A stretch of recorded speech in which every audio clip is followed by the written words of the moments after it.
Today I'm going to show you how to make a Kokedama ball. Now, you might not have heard of Kokedama balls. It's actually the Japanese word for a moss ball, and I've got some examples here. We've got this lovely golden cane palm that's growing in a moss ball. You can see it's all tied up in string. We've also got a philodendron over here which can be used, but in fact you can use lots and lots of different kinds of indoor plants, but especially ones that have got a naturally epiphytic kind of habit, like your philodendrons that grow on trees or bromeliads. And I'm going to do today a lovely one here using a little silver-leafed philodendron, but also a mother-in-law's tongue. Now, succulents like this mother-in-law's tongue work well because they actually cope with periods of drying out slightly between waterings, which is what can happen sometimes with your Kokedama balls because they're hanging.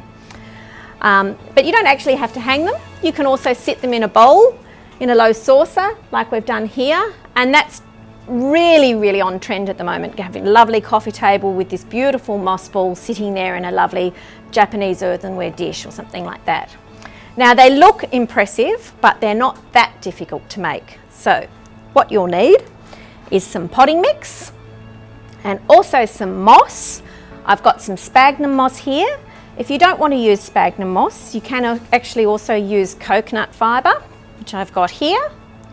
I've also got some coloured moss here, and I have pre-soaked this alternative to peat moss, which is called copra peat. Now, I need to mix about 50% peat moss or copra peat in with our potting mix, and I'm using the copra peat, and I want to keep it a little bit moist but not wet.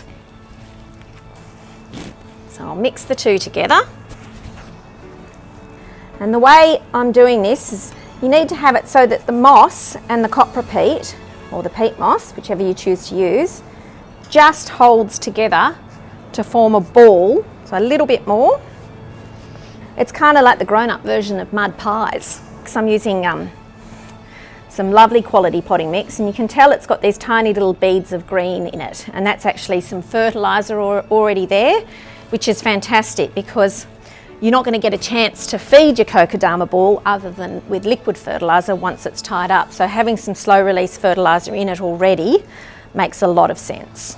So the next stage is to take my plants that I've chosen to use out of their pot and loosen some of the potting mix from around it. I'm going to do this as two plants.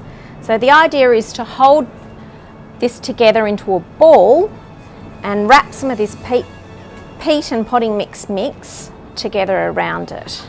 And then I get some of my pre-soaked sphagnum moss. As I said, you can, if you want to, use coconut fibre, or you can use a mixture, which is nice too. So I'm getting some pre-soaked sphagnum moss, and I put that on there, that side, and then I'll carefully turn my plant around and do some more on this side. It's a messy job, and you need to be an octopus with about 5 hands. Oh, I should say 8. Just to start securing this in place. You can also use rubber bands if you want to, but it's nice to keep it natural fibres if you can. And if you want a different colour variation in the moss, as I said, you can add some of these dyed mosses as well, but don't forget the sphagnum will actually start growing and become more green as it grows. So I'm going to leave it as the natural one for now.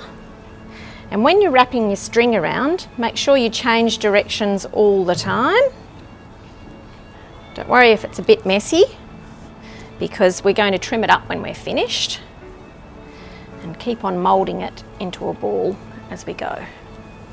Now, the sphagnum moss has a beautiful ability of staying moist for a long time, so it actually acts like a natural sponge all the way around your plant.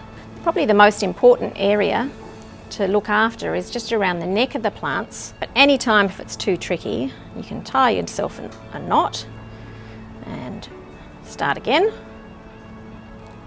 Get some secateurs and nicely trim it so you don't have any of these raggedy bits coming off. You can also add some liquid fertiliser to an atomizer like this and use it at half strength and just give it a spritzer like this, and that'll actually do a foliar feed. So there you have it, a Kokedama ball.